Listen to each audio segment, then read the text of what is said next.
किया। Honourable member on the subject, जी come to the subject. मैं सब्जेक्ट पर ही आ रहा हूँ सौती महोदय। मैं ओबीसी की बात कर रहा हूँ, क्योंकि ओबीसी एक बड़ा मुद्दा है। और इस नहीं, मैं क्यों कह रहा हूँ, खड़गे जी इस बारे में बहुत सेंसिटिव हैं। जब माननीय प्रधानमंत्री जी बोल रहे थे तब खड़गे जी ने कहा कि आप मेरी कॉन्स्टिट्यूशन में ज़्यादा क्यों आते हो। मुझे आपके ओबीसी बोलने का कोई एतराज़ नहीं है, पर खड़गे जी के प्रांत तक मत पहुंचिए। इसलिए खड़गे साहब इसको जर्नल रखिए। कर्नाटक में कब कास्ट सर्वे की रिपोर्ट सार्वजनिक होने वाली है? अब तो आपकी सरकार बनी, डिप्टी चीफ मिनिस्टर विरोध कर रहे हो। हाँ, डिप्टी चीफ मिनिस्टर साइन किया मेमोरेंडम पर कि कास्ट सर्वे की रिपोर्ट को डीके शिव कुमार ने सार्वजनिक न किया जाए। सौती महोदय, जब से देश के गृह मंत्री श्री अमित शाह जी ने लोकसभा में पंडित नेहरू के ब्लंडर, हिमालयन ब्लंडर का जिक्र किया है, तब से नेहरू पर चर्चा होने लगी है। अमित शाह जी ने दो बात कही कि युद्ध विराम का फैसला ये पंडित नेहरू ने लिया, और दूसरी बात उन्होंने ये कही कि यूनाइटेड नेशन सिक्योरिटी काउंसिल में जाने का जो फैसला था वो पंडित नेहरू का था। और कांग्रेस के लोग कहते कि ये उनका व्यक्तिगत फैसला नहीं था, बल्कि उनका सामूहिक फैसला था। सती महोदय, मैं सदन को बताना चाहूँगा, उस समय देश के कमांडर इन चीफ थे फ्रांसिस रॉबर्ट रे बूचर। उन्होंने कई पत्र लिखे पंडित नेहरू के, और जिसमें यह लिखा उन्होंने कि सेना थक गई है, सेना को रिफ्रेशमेंट चाहिए, सेना को अब आगे लड़ने की स्थिति नहीं है, दिक्कत हो रही है। तो पंडित नेहरू ने रॉबर्ट रे बूचर के सुझाव पर और युद्ध विराम का फैसला किया। मैं केवल सदन से ये जानना चाहता हूँ कि पंडित नेहरू जैसा व्यक्ति एक ब्रिटिश कमांडर के कहने पर कोई फैसला लेता है? क्या उनका स्व विवेक या स्व निर्णय नहीं था? और मैं तो सौती महोदय, मैं तो ये कहूँगा कि अंग्रेजों ने पंडित नेहरू का इस्तेमाल किया। He was dancing to the tune of Britishers. और इतना ही नहीं सौती महोदय, जब सरदार पटेल ने पाकिस्तान को 55 करोड़ देने का विरोध किया, और पटेल ने कहा कि इसका इस्तेमाल पाकिस्तान बुलेट खरीदने में करेगा, तब अंग्रेजों ने क्या किया? माउंट बेटन का इस्तेमाल किया नेहरू तक पहुंचने के लिए, ताकि नेहरू गांधी को प्रभावित करें, और तब जाकर 55 करोड़ रुपया और पाकिस्तान को दिया गया। सती महोदय, 27 दिसंबर 1947 को गांधी यूनाइटेड नेशंस में जाने के विरोध में थे। उन्होंने कहा कि पाकिस्तान और इंडिया दोनों बैठकर मामले को सुलझा लें, मध्यस्थता की कोई जरूरत नहीं है। और तब सरदार पटेल ने कहा कि security council has become in security council. और सौती महोदय, डॉक्टर अंबेडकर ने कश्मीर को विशेष दर्जा देने का विरोध किया था, और जब अंबेडकर ड्राफ्टिंग के लिए तैयार नहीं हुए, तब पंडित नेहरू ने महाराजा हरि सिंह के मंत्री गोपाल स्वामी अयंगार को 370 आर्टिकल के ड्राफ्टिंग का जिम्मा दिया। पटेल ने जब ऑब्जेक्शन किया, सती महोदय, और पंडित नेहरू विदेश में थे, और जब कांग्रेस वर्किंग कमेटी के सामने 370 का प्रस्ताव रखा गया, तो मौलाना आज़ाद और स्वयं गोपाल स्वामी अयंगार, दो लोगों को छोड़कर पूरी वर्किंग कमेटी ने इस प्रस्ताव का विरोध किया। तो कहते हैं, और ऑन रिकॉर्ड आप कहेंगे तो मैं ऑथेंटिकेट करने के लिए तैयार हूँ, नेहरू बाहर थे, पटेल से उन्होंने कहा कि कांग्रेस वर्किंग कमेटी को कन्विंस करने की जिम्मेवारी आपकी है। पटेल दुविधा में थे, वो नेहरू से कटुता नहीं चाहते थे। कांग्रेस वर्किंग कमेटी की जब बैठक बुलाई गई तो मेंबर्स ने उसका विरोध किया। तब पटेल ने कहा कि नेहरू की प्रतिष्ठा का प्रश्न है, क्योंकि पंडित नेहरू ने शेख अब्दुल्ला को वचन दिया है स्पेशल कैटेगरी का दर्जा देने के लिए। पटेल इसके दुष्प्रभाव को देखने के लिए सभापति महोदय जीवित नहीं थे, और जब कॉन्स्टिट्यूएंट असेंबली में ये बिल आया तो सीपीआई के हसरत मोहानी, उन्होंने कहा कि यह भेदभाव क्यों, बड़ौदा को क्यों नहीं।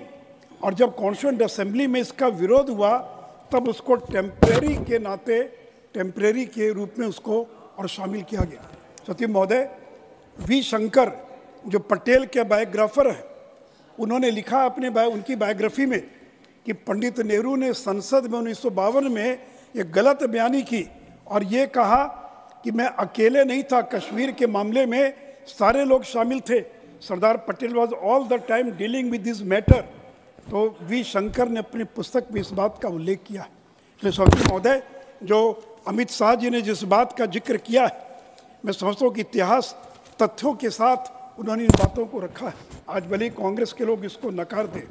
साथ ही साथ सौती महोदय, मैं धन्यवाद देना चाहूँगा भारत की सरकार, नरेंद्र मोदी जी को और अमित शाह जी को, जिन्होंने इस बिल के अंदर और ओबीसी, पहले शब्द प्रयोग था कमजोर और वंचित वर्ग, उसके स्थान पर अन्य पिछड़ा वर्ग और सामाजिक और शैक्षिक रूप से पिछड़े वर्ग शब्द रखे जाने का प्रावधान किया है।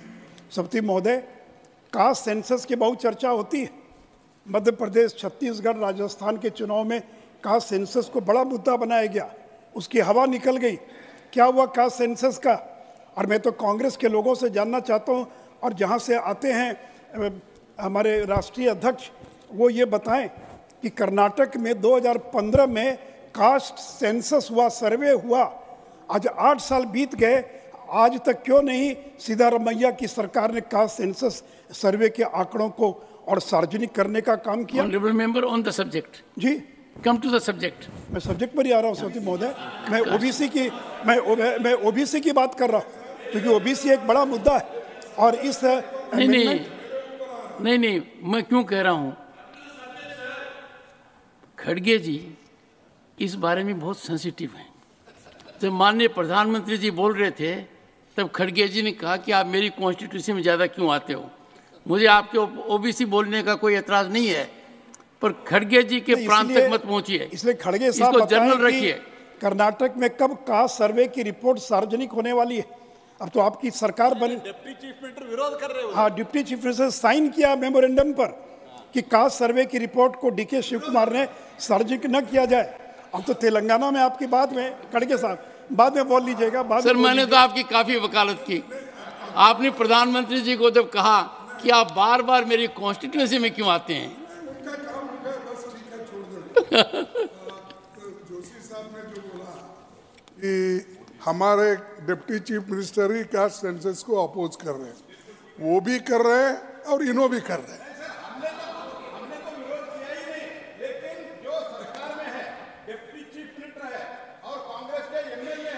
और वीरशैव महासभा के अध्यक्ष है, वो सब लोग विरोध किया है और सरकार को चेतावनी दिया है। अगर इस ओबीसी कमीशन का जो अभी कास्ट सेंसस को अगर पब्लिक करते हैं तो हम विरोध में जाएंगे। स्पष्ट रूप से कहा खड़गे साहब, आप ही कर्नाटक से ही आते हैं। बैठिए।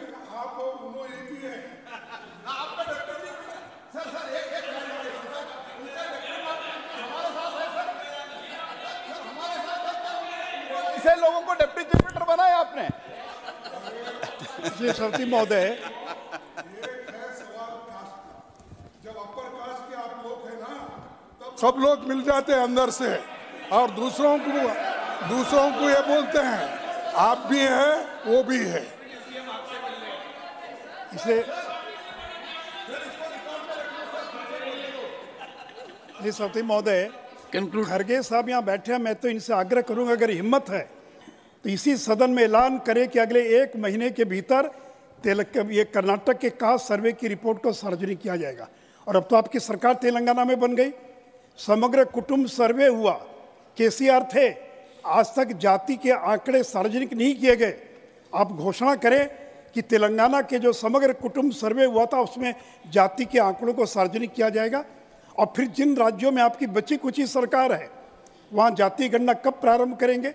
हिमाचल में तो 1 साल हो गया, आज तक आपने जातीय गणना प्रारंभ नहीं की।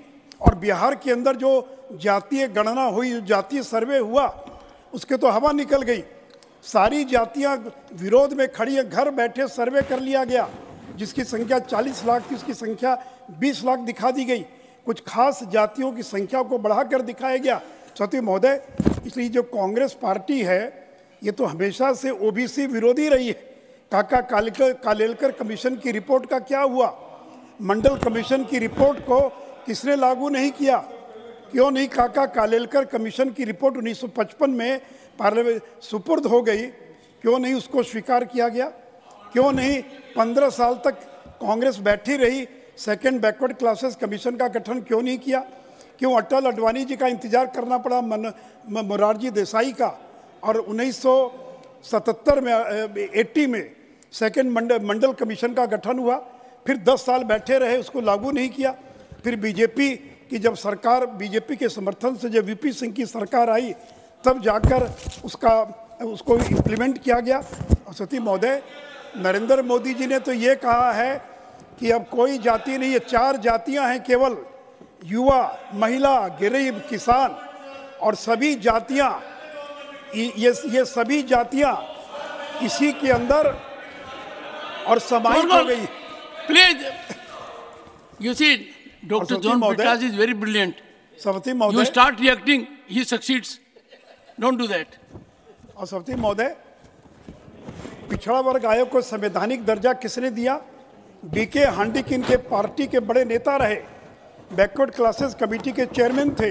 3 बार उन्होंने रिपोर्ट दिया, पार्लियामेंट को 3 बार रिपोर्ट दिया कि बैकवर्ड क्लासेस कमीशन को संवैधानिक दर्जा दिया जाए, लेकिन कांग्रेस ने कभी दर्जा नहीं दिया।